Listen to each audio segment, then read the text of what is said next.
Ya. Este es un resumen de los ingresos corrientes del gobierno general, ¿no? En términos del PBI. Ya. Este cuadro sí que no lo hemos mostrado ayer. El impuesto a la renta por categorías. ¿Qué categoría paga más sus impuestos comparados entre uno y otro? Está dividido entre personas naturales, entre personas jurídicas y regularización. Personas naturales. Tenemos allí el monto de 17.153 millones de soles, de pago de impuestos por personas naturales. Y las personas jurídicas asciende a 36.164 millones. Mejor dicho, la mayor parte lo generan de impuestos a la renta a las personas jurídicas o empresas, ¿no? Pero vale la pena aquí detenernos en la estructura de las personas naturales. Dice primera, segunda, cuarta y quinta categoría. En realidad, eso depende de ¿no? Depende de la institución que haga los documentos, que elabore los documentos. Para la SUNAT, normalmente categoriza como personas jurídicas o aquellas que están sujetas a la renta del capital, a las rentas de tercera, de primera y de segunda categoría.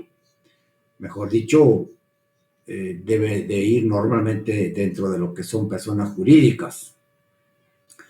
Pero claro, en la renta de primera categoría no solamente se considera a las empresas, sino a las personas, ¿no? Porque son las personas que alquilan departamentos, casas, y por eso mismo son sujetas de impuestos. Y también se considera aquí el Banco Central como segunda categoría a las personas que cobran dividendos, regalías, patentes, ¿no? Cuando eso también es parte de las personas jurídicas. Entonces, eso depende del enfoque de cada institución, ¿ya? Acá tenemos que personas jurídicas es tercera categoría, ¿no? Empresas. Y las empresas se dividen en domiciliadas y no domiciliadas. ¿Quiénes son las domiciliadas? Las domiciliadas son las empresas cuya actividad productiva está dentro del país. Así sean extranjeros. Por ejemplo, las empresas extranjeras que vienen a implantarse en el Perú van a considerarse como domiciliadas, aun si no son peruanos, pero tributan aquí, porque explotan aquí recursos, ¿no es cierto? Y como tal, tributan al tesoro o al tesoro público peruano, ¿no es cierto? Aunque sobre este punto vale la pena hacer un comentario, pero antes completemos con los no domiciliados. Por lo tanto, ¿quiénes son los no domiciliados? Son aquellas personas o empresas sobre todo, ¿no? Que invierten, peruanas, de origen peruano, que invierten en el extranjero, pero que sin embargo pagan tributos al Tesoro Público peruano, ¿no? Los no domiciliados, mejor dicho, peruanos o empresas como el Grupo Gloria, que tiene empresas de lácteos en Argentina, en Colombia también. Por lo tanto, esa empresa paga en el Perú, ¿no? Y paga también en Argentina y Colombia. Pero precisamente para evitar que las empresas paguen doble tributo, mejor dicho, tanto en su país de origen como en el país que invierten, se ha creado el concepto de la doble tributación. La doble tributación. ¿Qué es ese principio de la doble tributación? Es aquel principio en el cual, o convenios, en los cuales el Perú establece con países similares para que sus empresas que actúan en el Perú y a la vez en, por ejemplo, Chile, solamente paguen en un solo país y no paguen doble tributación precisamente. Ese es el principio de la doble tributación, ¿no? Para evitar cargar doble vez a las empresas. Y me parece que ese es el caso de LATAM. LATAM solo tributa al Tesoro Público chileno y no tributa al Tesoro Público peruano. Parece. Está por confirmarse. En todo caso, ustedes lo van a confirmar en el trabajo que van a hacer ustedes para el final del semestre. O de repente antes, ¿no? Y voy a tomar aquí antes que me olvide.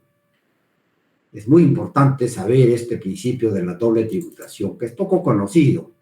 Lo saben más los abogados, los contadores públicos, pero poco los economistas, aunque deberíamos de saber, ¿no es cierto? Porque es un tema que concierne directamente a nuestro campo. ¿Dónde está? A ver.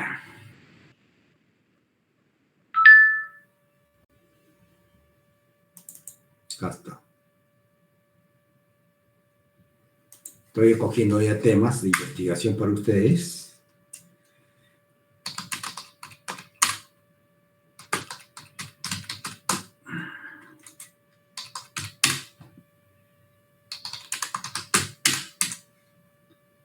Ok.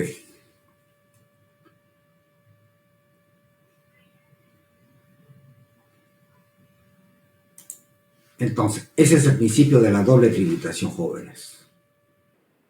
Ya, analizando, para terminar de analizar las personas jurídicas. Tercera categoría, se originaron impuestos por un valor de 28.176 millones de soles. Otros, el cual el régimen MIPE. Dentro de las personas jurídicas hay 4 regímenes tributarios. Uno que es el régimen general, otro que es el RER, el régimen especial a la renta, otro que es el RUS, y otro que es el RUS, régimen MIPE tributario, que este impuesto es relativamente nuevo. Hay 4 regímenes, por lo tanto, ¿no? Por supuesto que la mayor tributación la hacen las grandes empresas, y acá se ubican las empresas normalmente grandes, ¿no? En estas tercera categoría, por eso que su tributación es alta. Y acá, en las personas naturales, cuarta categoría, miren qué bajo recauda cuarta categoría. Y aquí es donde se da los mayores niveles de evasión tributaria, como lo vamos a ver en su oportunidad. Es muchísimo dinero que se evade aquí en cuarta categoría. Bueno, quinta categoría es dependiente, ¿no? Todos los trabajadores que están en planilla con empresas o el Estado. Entonces, este es el monto que se recauda por concepto de personas naturales y personas jurídicas. Esto es el impuesto a la renta, por supuesto, ¿no? Regularización por pagos pasados. Personas naturales y jurídicas. Listo. Acá hay otro cuadro interesante, jóvenes. El cuadro 49, impuesto a la renta de tercera categoría por sectores. ¿Qué sectores pagan más el impuesto a la renta de la economía? Miren, al 2023, el comercio paga más impuesto a la renta de tercera categoría, 5.290 millones de soles. Y el comercio también es un gran evasor de impuestos, el comercio informal, ¿no? Por eso que se recomienda que cuando nosotros compramos algo, debemos de exigir nosotros una boleta o una factura. Porque si no, lo que están haciendo los comerciantes es evadir. Y eso les conviene, ¿no? Para tributar poco. Minería, segundo sector que contribuye al fisco nacional en términos de la renta, impuesto a la renta. 4.313 millones de soles. Otros servicios. ¿Qué incluye otros servicios? Miren, está acá abajo. Incluye actividades inmobiliarias, empresariales y de alquiler. Claro, de la primera categoría, ¿no? Claro, por el impuesto a la primera categoría, alquileres. Telecomunicaciones. Todo lo que son impuestos a la telefonía, celulares, etc., etc. Las compañías telefónicas de celulares, etc., ¿no? Luego, salud, todos los servicios de salud privados, clínicas, etc., etc. Servicios sociales, turismo, hoteles, aquí está, turismo, hoteles. Cuando uno va a un hotel, entonces deben de dar factura también, si no es evasión. Igual, turismo restaurante, ¿no es cierto?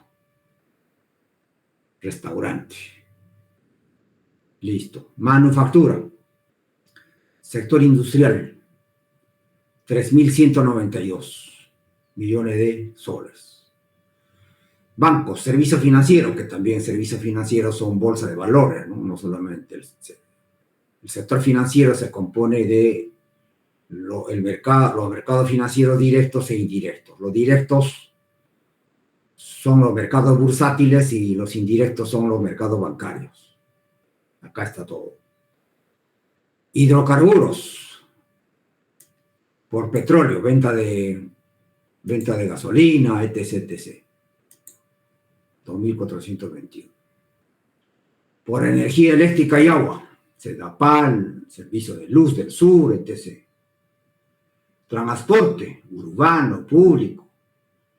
Aquí también, esta es una zona de mucha evasión completa. El transporte urbano sobre todo, ¿no? Los microbuses que circulan en Lima, esos son unos grandes evasores, los colectiveros y todas esas cosas, ¿no? Hay una evasión enorme. Como vamos a ver más adelante, la tasa de evasión de impuestos en el Perú en promedio bordea el 40-45%. Miren, si el Perú si recaudaría, si el Perú recauda el 100%, en esos términos, ¿no? Como hay una evasión de 40-45%, el Perú debería recaudar 145. Miren, casi la mitad de lo que se recauda se va, y es mucha plata es, jóvenes. Es un tema que también profundizaremos más adelante. Listo. IGB también. Interna por sectores. ¿Qué sector contribuye más al IGB? Otros servicios. Como hemos dicho, actividades inmobiliarias, empresariales, de alquiler, telecomunicaciones, salud, servicios sociales, turismo y hotelería. Otros servicios. Comercio, 8.630 en IGB. Manufactura, 6.300. 6.000 millones.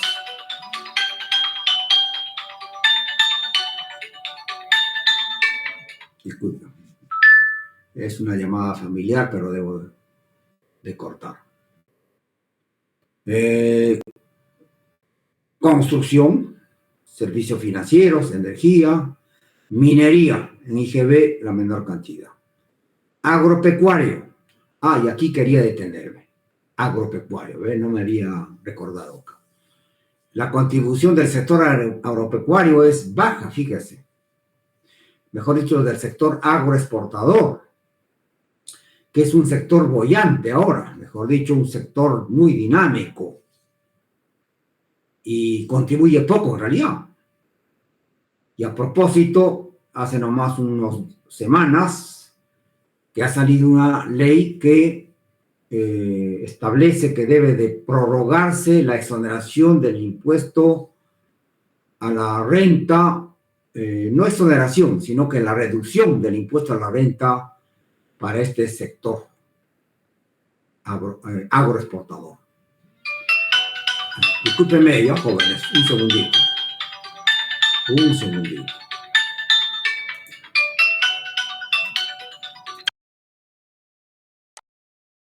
Estábamos entonces, y quiero mostrarles justamente un documento. Ese documento, esa noticia de la exoneración de tributos, no exoneración, sino reducción de tributos. ¿Dónde está?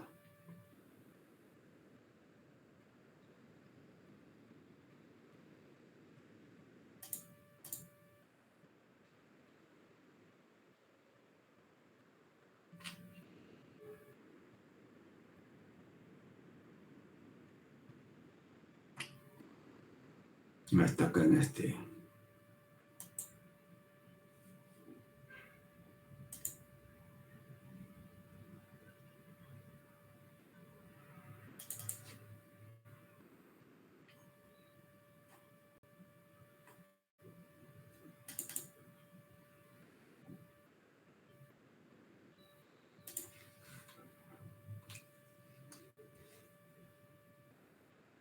Se llama la ley Klimper, en honor a un ministro de Agricultura que provenía justamente de ese sector, ¿no?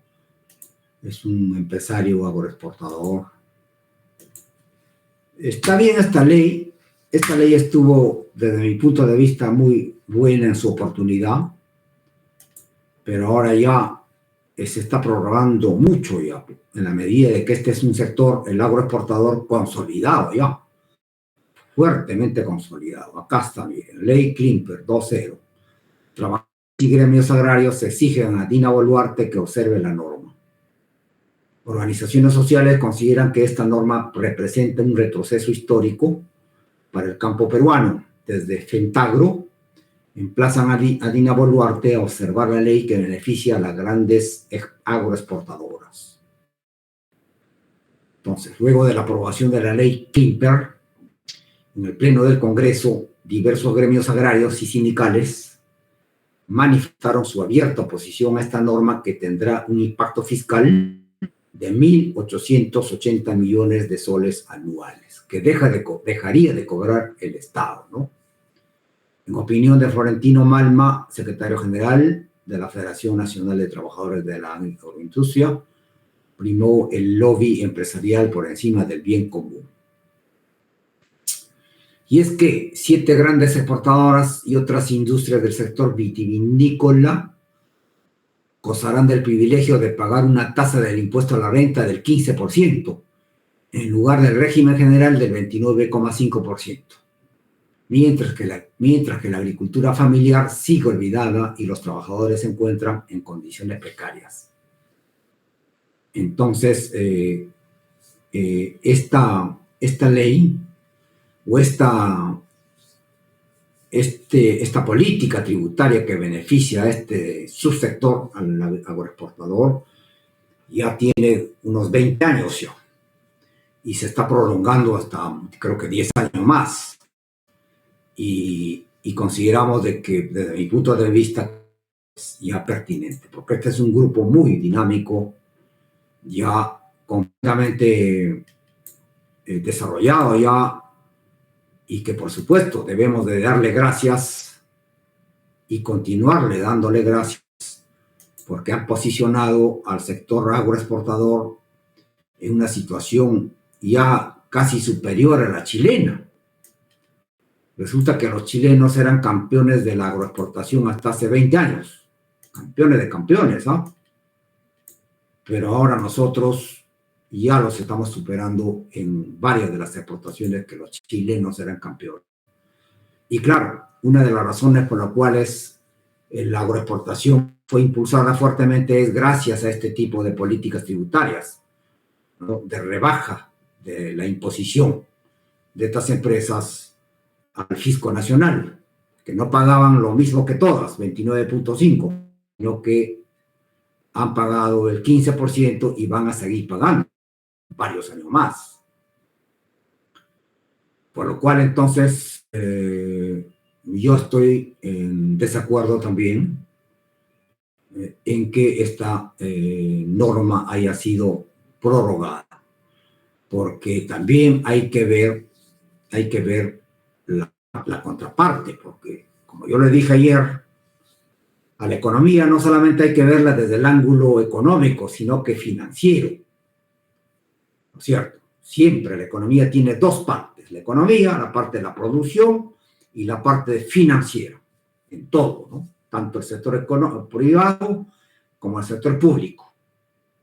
Pero también a la economía hay que verla desde dos ángulos, desde el ángulo del capital, del trabajo, mejor dicho también desde el ángulo del capitalista, diríamos así, y desde el ángulo del trabajador, ¿no es cierto?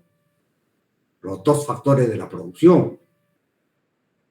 Y cuando se trata de que el país crezca, los frutos del crecimiento económico no solamente deben de beneficiar a los grupos, digamos, empresariales, a las empresas, sino que deben de beneficiar al conjunto de la población.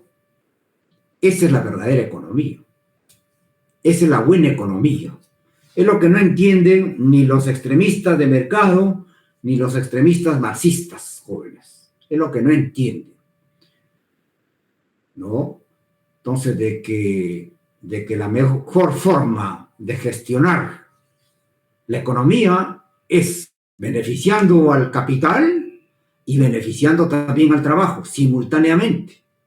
No puede beneficiarse solamente a un sector de la población, sino que tiene que beneficiarse al conjunto de la población. Si no, no es buena economía eso. La buena economía es que todos nos beneficiemos fruto del crecimiento. Por eso mismo, entonces, este sector ha crecido enormemente, se ha beneficiado enormemente, ha generado importantísimas utilidades, pero ¿y la calidad de vida de los trabajadores? ¿Ha mejorado sustantivamente esa calidad de vida, jóvenes? Habría que preguntarse, ¿no?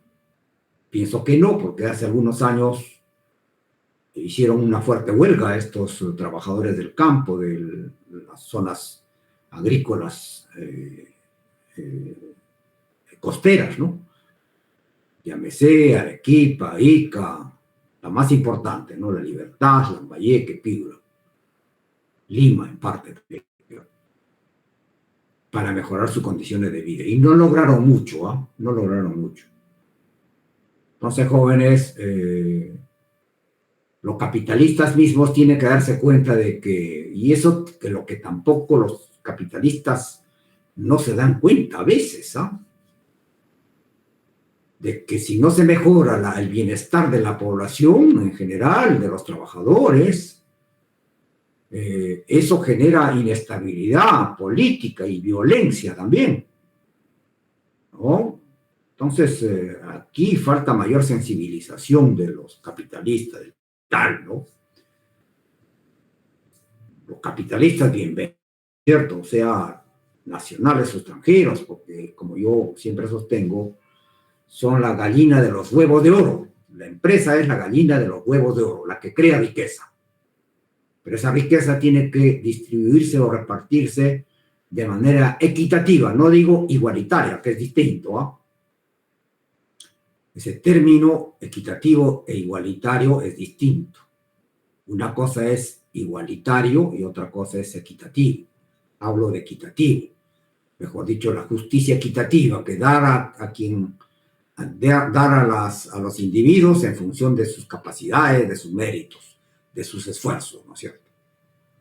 Eso es. Entonces, jóvenes, eso es muy importante. Hace unos años, más de 10, 15 años, escuché a un empresario, luego que puso en los famosos CADE, ¿no? Que hacen los empresarios. ese empresario mismo lo llamaba a la reflexión a los otros grandes empresarios, le decía que los empresarios deben de dejar de actuar como empresarios, fíjese el término, empresarios, y comenzar a actuar como modernos. Tal como lo hacen los países avanzados, ¿no es cierto?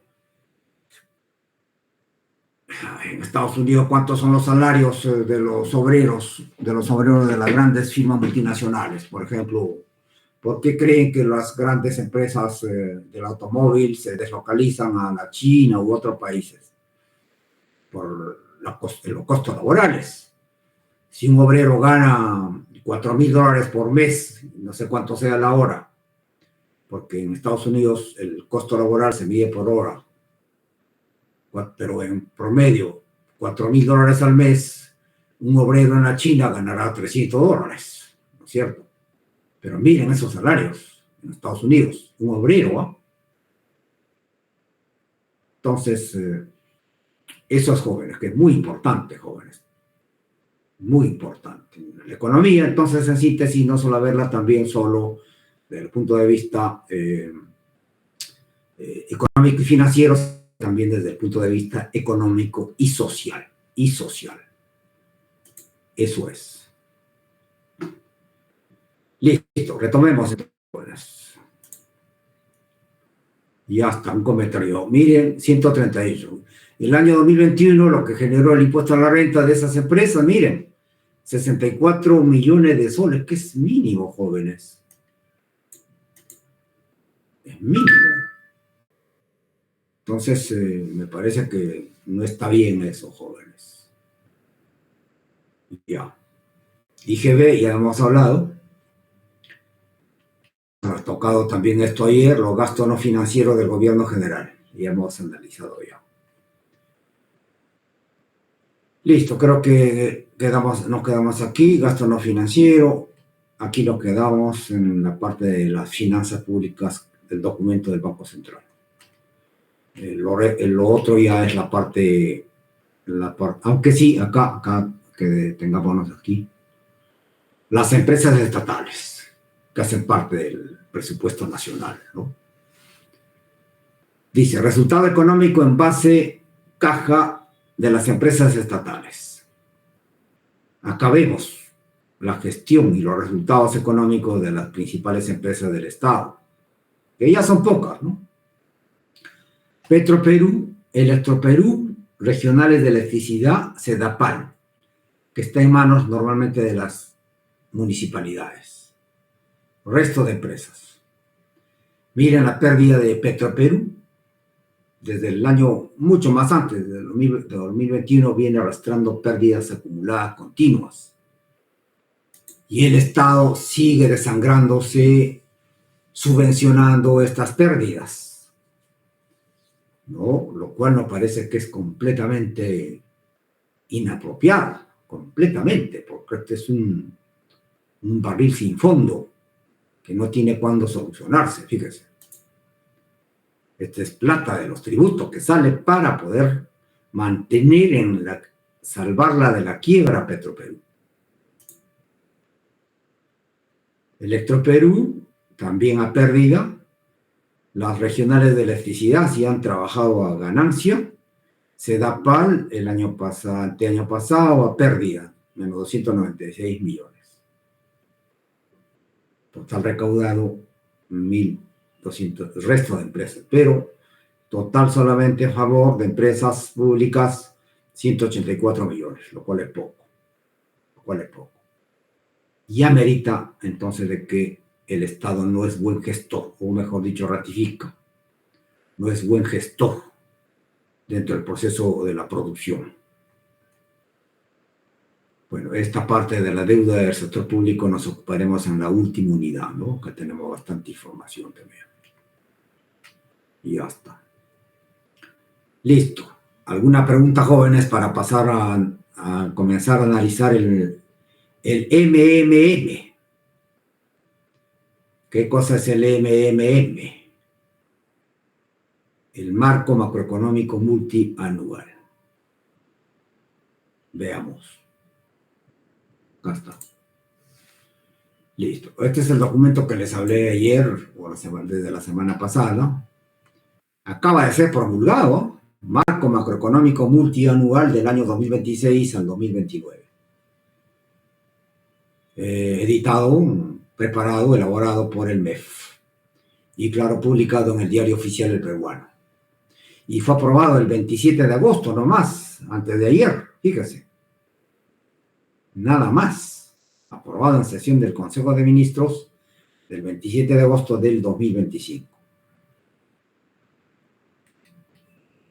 Bien, ¿qué cosa contiene este marco macroeconómico multianual? Que es un documento muy importante para ustedes también, para que ustedes puedan desarrollar sus trabajos de investigación, su tesis misma más adelante. Tienen aquí importante fuente de información, ¿no es cierto? En la tabla de contenido viene resumen ejecutivo, lineamientos de política económica, declaración de política fiscal, lineamiento de política tributaria, proyecciones macroeconómicas, panorama internacional, panorama local, crecimiento a corto plazo del Perú, PBI 2025-2026, crecimiento de mediano plazo, balance macroeconómico, finanzas públicas, estrategia fiscal, ingresos, gastos, que son parte de las finanzas públicas, por supuesto. Financiamiento, reglas fiscales para la formulación del presupuesto del sector público, riesgos macrofiscales, cuadros estadísticos, anexos, etc. Opinión del Consejo Fiscal al proyecto MMM 2026-2029 y respuesta del MEF. Ya hemos dicho que es el Consejo Fiscal, ¿no? Es un consejo de supervisión dependiente del MEF mismo. Claro que designan a personalidades, ¿no? Allí especialistas en el tema presupuestario. Ya. Antes que me olvide, voy a tomar una fotografía porque mis archivos están, o mejor dicho, el buzón o el almacenamiento de la grabación de clases está saturado y no nos dan mayor cobertura a la universidad. Por eso que tengo que tomar fotos para informar, ¿no es cierto? Ya está, estoy tomando fotos.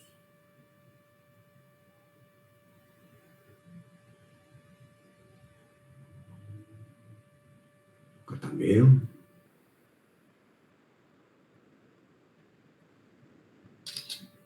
Ok, ya está.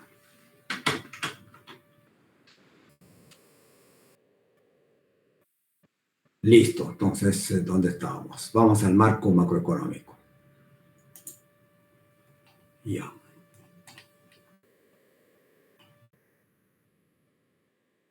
Bueno, hacen un resumen ejecutivo en el cual analizan el escenario internacional, proyecciones macroeconómicas, escenario local, finanzas públicas, lo que nos interesa, por supuesto, ¿no? Lineamientos de política económica. Leamos esta parte. Lineamientos de política económica. En el corto plazo. ¿Ya? En el corto plazo, la política económica está enfocada a preservar, ojo, mejor dicho, la política fiscal, ¿no? Sobre todo. Claro que también dentro de la política económica está, como dijimos, la política monetaria. Repetimos, en el corto plazo, la política económica está enfocada en preservar la solidez de los fundamentos macroeconómicos y consolidar el crecimiento económico. Para esto se impulsarán inversiones en proyectos de infraestructura y se implementará una agenda de desregulación orientada a remover las barreras que limitan el desarrollo de la actividad económica en un marco de prudencia y responsabilidad fiscal. De esta manera se busca generar las condiciones necesarias para atraer mayores flujos de inversión, dinamizar la actividad económica y promover la creación de empleos de calidad que fortalezcan la demanda interna. Por supuesto, entonces, en primer término, la política económica está orientada a preservar los equilibrios macroeconómicos ganados difícilmente en el curso de los últimos 25 años, ¿no es cierto? Pero la condición sine qua non para mantener estos macroequilibrios es crecer, económicamente hablando, ¿no? Que el PBI crezca. En la medida que el PBI crezca, que la tasa de crecimiento del PBI sea importante, por lo tanto, los equilibrios no solamente se mantendrán, sino que se fortalecerán. No sé si le comenté, no sé si acá tengo yo esa información. Sí. Que las previsiones del Banco Central, perdón, del Banco Mundial, acá está, voy a mostrarles, ¿ya?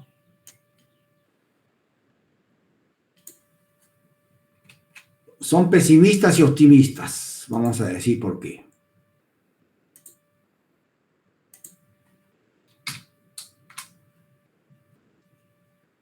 Ahí está, dice. Mire, Perú necesitará 64 años para alcanzar la categoría de país con ingresos altos, según el Banco Mundial. Claro, alcanzará 64 años, mejor dicho, necesitará 64 años si crecemos a las tasas actuales, si crecemos a tasa del 3%, como estamos creciendo.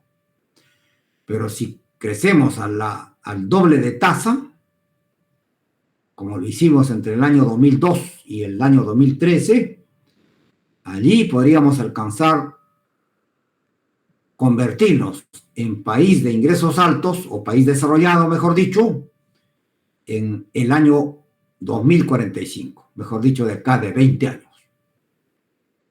Si creceríamos a una tasa promedio de 6% mínimo cada año y pasamos a tener ingresos altos. Ya no $7,000 anuales de PBI per cápita, sino arriba de los 20,000. Chile ya tiene 17,000. Leamos un poco. El Banco Mundial ha considerado que el sistema político peruano se ha convertido en parte del problema y no de la solución, debido a que la caída de la capacidad institucional y la inestabilidad política dificultan la implementación de cualquier programa de reformas. Ahí está Lima. La economía peruana enfrenta un panorama desafiante que podría extenderse si no se implementan reformas estructurales impostergables. Según el informe titulado Perú aprovechando las oportunidades para el crecimiento y la prosperidad, elaborado por el Banco Mundial, el Grupo Banco Mundial, en colaboración con el Consorcio de Investigación Económica y Social, el CIES. El país tardaría 64 años en alcanzar la categoría de ingreso alto bajo las condiciones actuales. Sin embargo, con reformas clave, este objetivo podría lograrse para el año 2045, reduciendo el tiempo a menos de un tercio. Acá dice, ¿no? A ver, el informe fue presentado en la conferencia internacional hacia un crecimiento transformador en el Perú, al cual asistí. Esto fue en el mes de marzo, me parece, organizado por el Banco Mundial y por el CIES. Lo realizaron en el Hotel Marriott, al frente de la playa, del mar, de Costa Verde, 2 días seguidos, encerrados, con incluida, desayuno, almuerzo, cena. Fíjate. Muy bien. Entonces, dice, donde se analizaron los principales obstáculos que enfrenta la economía peruana. Entre ellos destacan la desaceleración del crecimiento económico, la baja productividad, la alta informalidad laboral y las disparidades regionales. Según el Banco Mundial, el crecimiento económico del país se ha desacelerado significativamente desde el año 2014, con un promedio de apenas el 3% anual, y actualmente el crecimiento potencial se sitúa en un modesto 2.1%. Este año vamos a crecer el 3,5%. Entonces, jóvenes, tenemos desafíos. Comparación entre Perú y sus países y sus pares. Crecimiento del PBI promedio 2002-2023 en porcentajes. Bueno, que nos da un conjunto de cuadros, ¿no? Ok, bueno, riqueza en pocas manos, claro. Acá tiene que ver con la redistribución de la riqueza, ¿no? Ok, volvamos. Listo. En ese sentido, el gobierno mantiene el firme compromiso de seguir promoviendo activamente el uso de las asociaciones público-privadas, las APPs, y proyectos en activos como mecanismos que coadyuven al cierre de brechas en infraestructura, en beneficio de millones de peruanos en el corto plazo, asociado a proyectos adjudicados en años previos. Por ejemplo, entre el 2023 y 2024, en promedio se adjudicaron proyectos por más de 5.000 millones de dólares, lo que se traducirá en mayores inversiones en el corto plazo. Asimismo, se continuará impulsando las adjudicaciones entre el 25 y 26, ya que se tiene como meta concreta la adjudicación de proyectos de APP y proyectos en activos por un monto cercano a los 17.000 millones de dólares, destacando una cartera de proyectos para adjudicar por casi 8.000 millones en el año 2025. Además, en el marco del impulso a las APP, se aprobó la modificación del reglamento del Sistema Portuario Nacional, que fomentará nuevas inversiones en infraestructura y modernizará el sistema portuario. Bueno, sobre el punto, el Perú podría crecer a esas tasas importantes, al 6%, jóvenes, siempre y cuando se destraben muchos otros proyectos más que están en cartera, tal como lo expresó ¿cómo se llama? El presidente del directorio, ¿no? ¿Cómo se llama en inglés? CEO, ¿no? El CEO del Grupo Buenaventura, Roque Benavides, que lo invitamos a la universidad el año pasado, a inicios, en la cual él nos dijo, en la conferencia que dictó en el Salón de Grados, de que habían 50.000 millones de dólares que estaban esperando ser invertidos en el sector minero y que necesitaban que se destrabe. Y esos 50.000 comenzaban a invertirse y a producir, fíjese. Pero por lo visto siguen entrabados y por lo tanto son un obstáculo para un mayor crecimiento de la economía peruana. Jóvenes, estamos en el buen camino, eso sí, pero falta darle mayor dinámica, más impulso, para crecer a tasas superiores al 6%. A tasas China, como la China ha crecido tanto, imagínense. China durante 20 años seguidos creció al 10% mínimo, por eso que se ha convertido en potencia mundial. Fíjese. Y nosotros podríamos hacerlo también igual. ¿Por qué no, jóvenes? Si tenemos todas las condiciones, capacidades, pero claro, tiene que mejorar la parte política, la educación, la innovación científico-tecnológica, etc. Ok. A ver, algo dice aquí. En el mediano plazo, ¿no? Y largo plazo, dice. las políticas económicas, lineamiento de política económica en el mediano y largo plazo, que dice aquí. Para reducir la brecha de infraestructura se impulsarán las inversiones en sectores estratégicos como la minería, infraestructura, irrigación portuaria y logística, además del fortalecimiento de la competitividad y productividad de la economía.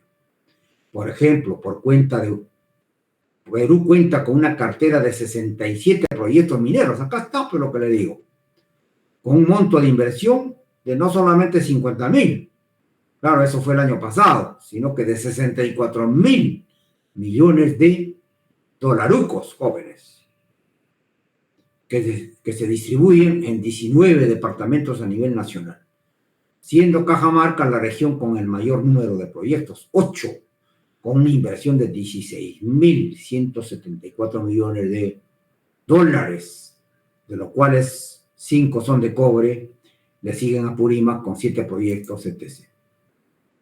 Fíjese, y siendo Cajamarca uno de los departamentos más pobres del Perú, y con mucha conflictividad social, ¿no? Porque hay mucha oposición para la inversión minera en ese departamento, jóvenes. ¿No? ¿Qué ha pasado aquí?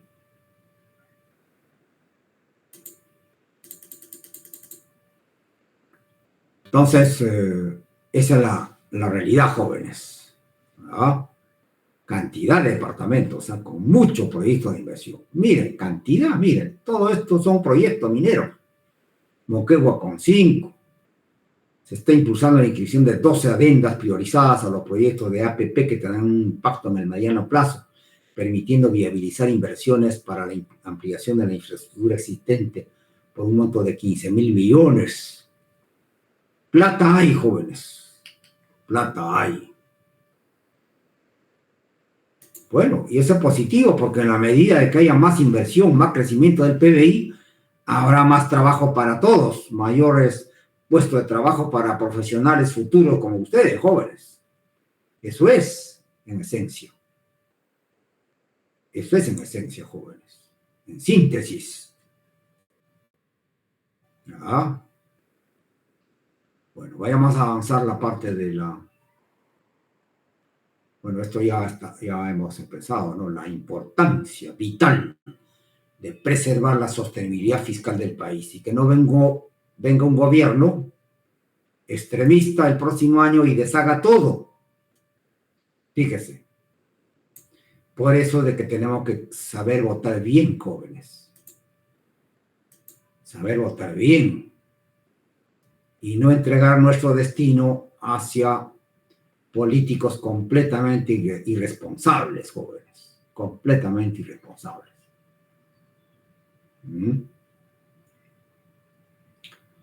Bueno, esto hemos visto ya en el documento del Banco Central, resultado económico del sector público no financiero, ¿no? Aunque son proyecciones, proyecciones que son importantes verlas, fíjese. El 2024 se consideraba que el resultado económico era el 3.5, pero va a ser menos, perdón, sí, ha sido de ese monto, sí, el año pasado. Pues. Y este año va a ser el 2,2%. Miren, entonces, le dije yo ayer o la semana pasada, de que esta cifra estaba comenzando a preocupar a todos los economistas a inicio de este año, ¿no? Pero felizmente que las proyecciones para el año 2025 van a reducir el déficit fiscal a esta cantidad. Y la proyección es a reducir aún más, lo cual son vientos favorables en términos de los resultados económicos del SPNF. Mejor dicho, el déficit fiscal va a reducirse, tiene una tendencia hacia la reducción, lo cual es una muy buena noticia para el país. Fíjese, está muy bien eso. Y vamos a ver, ya no esta clase, sino la próxima, cómo el Perú, comparado con los países de la región y otros, tiene un comportamiento inmejorable, tanto en términos de performance de política fiscal como de política monetaria. Por eso que hemos dicho de que el Perú es peruano, ya es peruano. O mejor dicho, Dios, rectifico, Dios ya es peruano. Fíjese. Había cuenta que el Papa es peruano, ¿no es cierto? No, yo diría que este es un milagro económico. Así como se ha hablado de milagros económicos como el caso de Corea del Sur, los tigres asiáticos, se ha hablado también del milagro alemán después de la Segunda Guerra Mundial. Yo diría que en el Perú o en América Latina primero fue el milagro chileno y ahora es el milagro peruano. Porque frente a tantos avatares políticos de la política tan inestable, miren cómo la economía permanece sólida, a pesar de los avatares, de las no solamente ventarrones, sino tormentas políticas. La economía peruana sigue como un destructor en el Pacífico, incólume, jóvenes, por lo cual debemos de felicitarnos, y en buena hora. Bien, deuda pública bruta, eso lo veremos más ya cuando toquen analizar la parte de la deuda y el financiamiento. Perú es uno de los más bajos endeudados, mire, para adelantarles, miren, jóvenes. Deuda pública, América Latina, promedio 72%. Economías emergentes, 80,9%. México, 61,2%. Colombia, 58%. Los chilenos mismos están más endeudados que nosotros. Nosotros, 30,8%. Inmejorable, jóvenes, inmejorable. Ahí está. Las cifras mandan, jóvenes. Yo no me estoy inventando. Ustedes lo están viendo. Este es un documento oficial del gobierno, del MEF. Ok, jóvenes. ¿Alguna pregunta? Creo que podríamos quedarnos aquí. Ya me cansé también. Ya es fin de semana, pues, jóvenes. El cuerpo ya sabe que es fin de semana, ¿no es cierto? ¿O no, señor Inostroza? ¿Está allí o no? El cuerpo sabe que es fin de semana.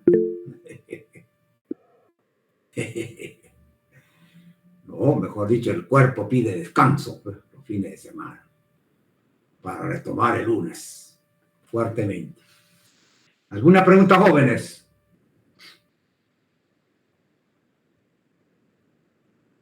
¿Ninguna? Bueno, entonces, siendo así, estaríamos concluyendo nuestra clase de hoy día y estamos viéndonos el día lunes, jóvenes. No se olviden de leer ese documento, artículo mío que les he dejado para discutir en la clase. Bien, jóvenes, buenas tardes con todos, que les vaya bien y bonito fin de semana.